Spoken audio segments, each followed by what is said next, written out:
සාධාරණ මුදලට ඔබගේ සියලුම ගුරුකම් කටයුතු විශ්වාසවන්තව කරදෙන ජේම්ස් ගුරුතුමා ඔබගේ සියලුම ගැටලුවලට පිළියම් මා සතුව ඇත.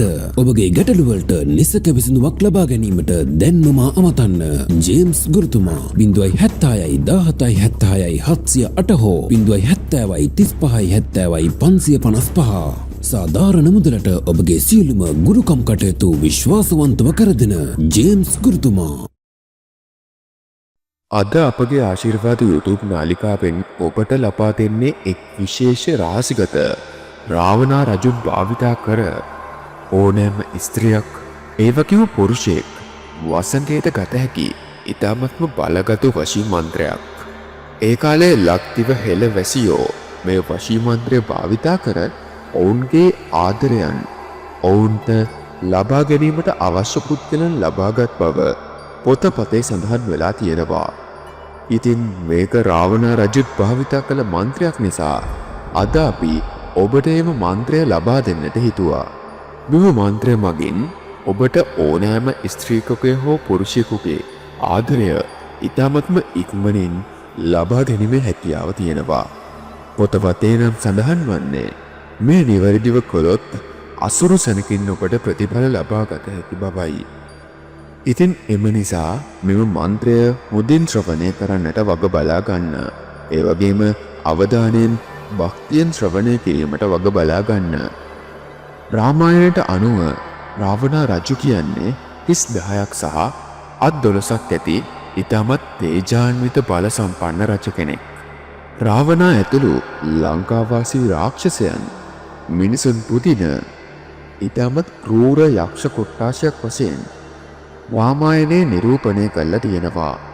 ඒ වගේම ගුප්ත හැකියාවන් සහිත වූ ජීව බ්‍රහ්ම වැනි දෙවිවරුන් සමග ගැටුණු ඒ වගේම ඊරු සඳු පවා මෙහෙවිය හැකි අයෙකු ලෙස මේ රාවණා රජුව නිරූපණය කරලා තියෙනවා. රාවණා රජු කියන්නේ අපේ පුරාණ ලංකාවේ පුරාවෘත්තවල සඳහන් වෙන ඉතාමත්ම බල සම්පන්න ප්‍රබල රජු කෙනෙක්. මෙතුමා දසිශ්‍රාවණ ඉදශ්‍රාවණ රවුලු රාවණ ලෙසද හඳුන්වනු ලබනවා. මේ රාවණා රජු විවිධ අවස්ථාවලදී විවිධ වශී මන්ත්‍ර භාවිතා කර තිබෙනවා. ඒ වගේම කාලිමෑණියන්ගේ වශී මන්ත්‍රද මෙතුමා භාවිතා කර ඇති බව අපිට ඉතිහාසය දිහා බැලුවම දැක ගන්නට පුළුවන්කම තියෙනවා. ඉතින් අද අපි ඔබට ලබා දෙන්නේ රාවණා රජු සීතා දේවියව වසඟ කර ගැනීමට භාවිතා කළ ඉතාමත්ම බලගතු ප්‍රබල මන්ත්‍රයයි.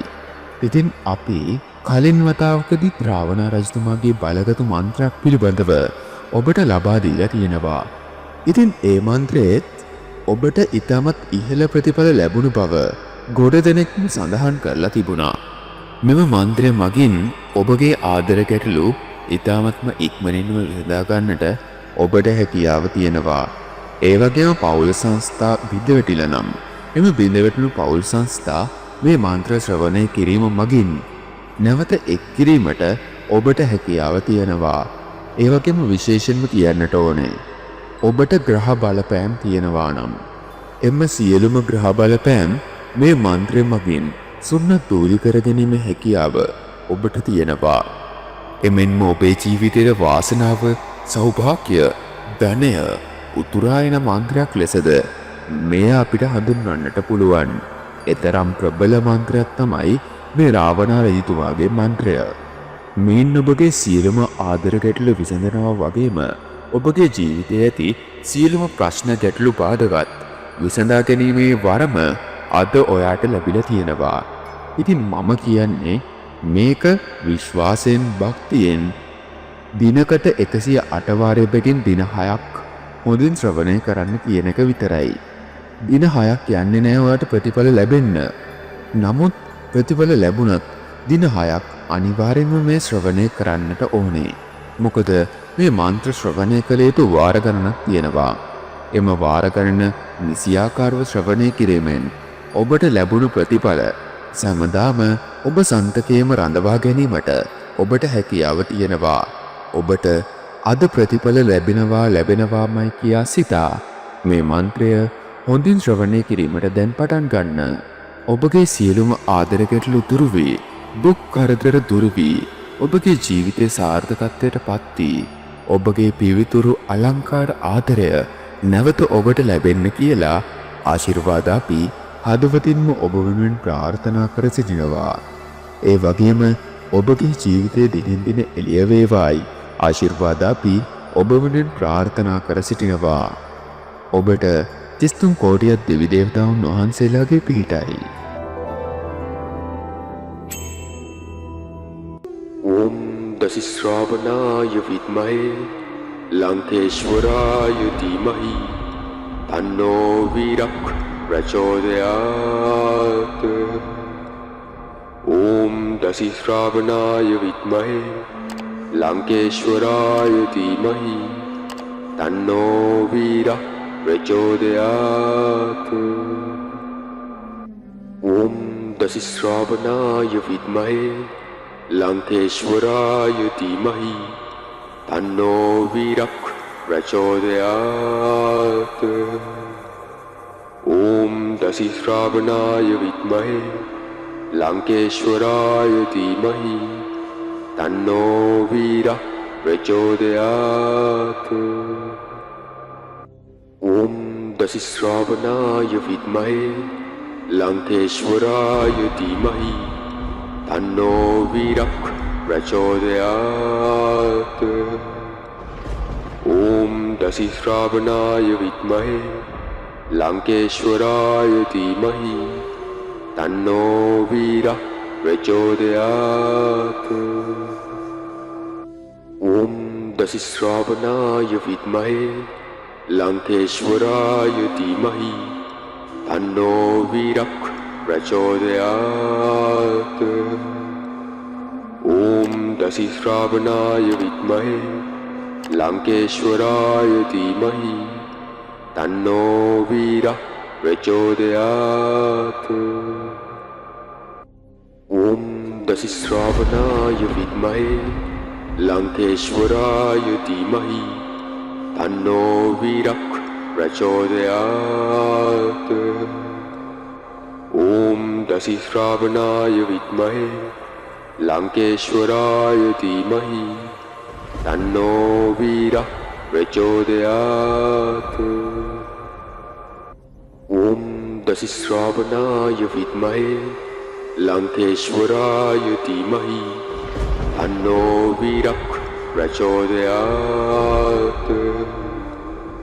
ओम दशिश्रावणाय विद्महे लंकेश्वराय धीमहि तन्नो वीरः प्रचोदयात्। ओम दशिश्रावणाय विद्महे लंकेश्वराय धीमहि तन्नो वीरः प्रचोदयात्। ओम दशिश्रावणाय विद्महे लंकेश्वराय धीमहि तन्नो वीरः प्रचोदयात्। ओम दशिश्रावणाय विद्महे लंकेश्वराय धीमहि तन्नो वीरः प्रचोदयात्। ओम दशिश्रावणाय विद्महे लंकेश्वराय धीमहि तन्नो वीरः प्रचोदयात्। ओम दशिश्रावणाय विद्महे लंकेश्वराय धीमहि तन्नो वीरः प्रचोदयात्। ओम दशिश्रावणाय विद्महे लंकेश्वराय धीमहि तन्नो वीरः प्रचोदयात्। ओम दशिश्रावणाय विद्महे लंकेश्वराय धीमहि तन्नो वीरः प्रचोदयात्। ओम दशिश्रावणाय विद्महे लंकेश्वराय धीमहि तन्नो वीरः प्रचोदयात्। ओम दशिश्रावणाय विद्महे लंकेश्वराय धीमहि तन्नो वीरः प्रचोदयात्। ॐ दशिश्रावणाय विद्महे लङ्केश्वराय धीमहि तन्नो वीरः प्रचोदयात्।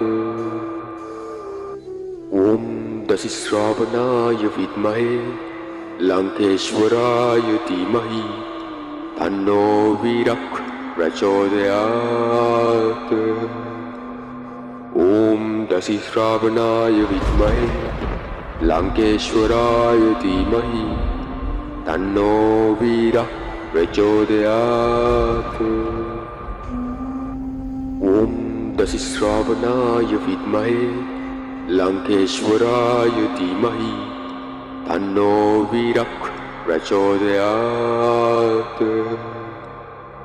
ॐ दशिश्रावणाय विद्महे लङ्केश्वराय धीमहि तन्नो वीरः प्रचोदयात्। ॐ दशिश्रावणाय विद्महे लङ्केश्वराय धीमहि तन्नो वीरः प्रचोदयात्। ॐ दशिश्रावणाय विद्महे लङ्केश्वराय धीमहि तन्नो वीरः प्रचोदयात्। ॐ दशिश्रावणाय विद्महे लङ्केश्वराय धीमहि तन्नो वीरः प्रचोदयात्। ॐ दशिश्रावणाय विद्महे लङ्केश्वराय धीमहि तन्नो वीरः प्रचोदयात्।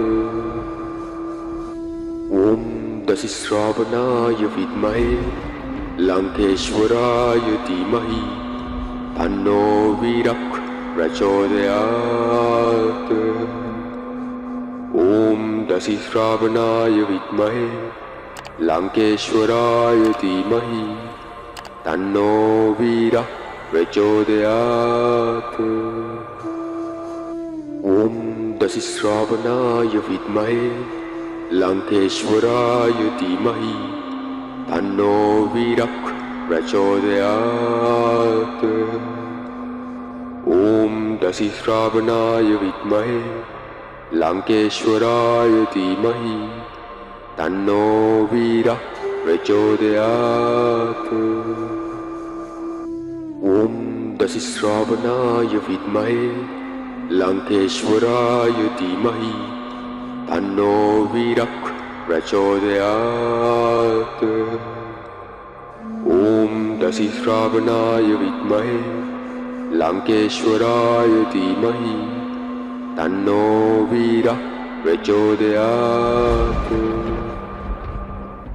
ॐ दशिश्रावणाय विद्महे लङ्केश्वराय धीमहि तन्नो वीरः प्रचोदयात्। ॐ दशिश्रावणाय विद्महे लङ्केश्वराय धीमहि तन्नो वीरः प्रचोदयात्। ॐ दशिश्रावणाय विद्महे लङ्केश्वराय धीमहि तन्नो वीरः प्रचोदयात्। ॐ दशिश्रावणाय विद्महे लङ्केश्वराय धीमहि तन्नो वीरः प्रचोदयात्। ॐ दशिश्रावणाय विद्महे लङ्केश्वराय धीमहि तन्नो वीरः प्रचोदयात्। ॐ दशिश्रावणाय विद्महे लङ्केश्वराय धीमहि तन्नो वीरः प्रचोदयात्। ॐ दशिश्रावणाय विद्महे लङ्केश्वराय धीमहि तन्नो वीरः प्रचोदयात्। ॐ दशिश्रावणाय विद्महे लङ्केश्वराय धीमहि तन्नो वीरः प्रचोदयात्। ॐ दशिश्रावणाय विद्महे लङ्केश्वराय धीमहि तन्नो वीरः प्रचोदयात्। ॐ दशिश्रावणाय विद्महे लङ्केश्वराय धीमहि तन्नो वीरः प्रचोदयात्। ॐ दशिश्रावणाय विद्महे लङ्केश्वराय धीमहि तन्नो वीरः प्रचोदयात्। ॐ दशिश्रावणाय विद्महे लङ्केश्वराय धीमहि तन्नो वीरः प्रचोदयात्। ॐ दशिश्रावणाय विद्महे लङ्केश्वराय धीमहि तन्नो वीरः प्रचोदयात्। ॐ दशिश्रावणाय विद्महे लङ्केश्वराय धीमहि तन्नो वीरः प्रचोदयात्। ॐ दशिश्रावणाय विद्महे लङ्केश्वराय धीमहि तन्नो वीरः प्रचोदयात्। ॐ दशिश्रावणाय विद्महे लङ्केश्वराय धीमहि तन्नो वीरः प्रचोदयात्। ॐ दशिश्रावणाय विद्महे लङ्केश्वराय धीमहि तन्नो वीरः प्रचोदयात्। ॐ दशिश्रावणाय विद्महे लङ्केश्वराय धीमहि तन्नो वीरः प्रचोदयात्। ॐ दशिश्रावणाय विद्महे लङ्केश्वराय धीमहि तन्नो वीरः प्रचोदयात्। ॐ दशिश्रावणाय विद्महे लङ्केश्वराय धीमहि तन्नो वीरः प्रचोदयात्। ॐ दशिश्रावणाय विद्महे लङ्केश्वराय धीमहि तन्नो वीरः प्रचोदयात्। ॐ दशिश्रावणाय विद्महे लङ्केश्वराय धीमहि तन्नो वीरः प्रचोदयात्। ॐ दशिश्रावणाय विद्महे लङ्केश्वराय धीमहि तन्नो वीरः प्रचोदयात्। ॐ दशिश्रावणाय विद्महे लङ्केश्वराय धीमहि तन्नो वीरः प्रचोदयात्। ॐ दशिश्रावणाय विद्महे लङ्केश्वराय धीमहि तन्नो वीरः प्रचोदयात्। ॐ दशिश्रावणाय विद्महे लङ्केश्वराय धीमहि तन्नो वीरः प्रचोदयात्। ॐ दशिश्रावणाय विद्महे लङ्केश्वराय धीमहि तन्नो वीरः प्रचोदयात्। ॐ दशिश्रावणाय विद्महे लङ्केश्वराय धीमहि तन्नो वीरः प्रचोदयात्। ॐ दशिश्रावणाय विद्महे लङ्केश्वराय धीमहि तन्नो वीरः प्रचोदयात्। ॐ दशिश्रावणाय विद्महे लङ्केश्वराय धीमहि तन्नो वीरः प्रचोदयात्। ॐ दशिश्रावणाय विद्महे लङ्केश्वराय धीमहि तन्नो वीरः प्रचोदयात्। ॐ दशिश्रावणाय विद्महे लङ्केश्वराय धीमहि तन्नो वीरः प्रचोदयात् ॐ दशिश्रावणाय विद्महे लङ्केश्वराय धीमहि तन्नो वीरः प्रचोदयात् ॐ दशिश्रावणाय विद्महे लङ्केश्वराय धीमहि तन्नो वीरः प्रचोदयात् ॐ दशिश्रावणाय विद्महे लङ्केश्वराय धीमहि तन्नो वीरः प्रचोदयात्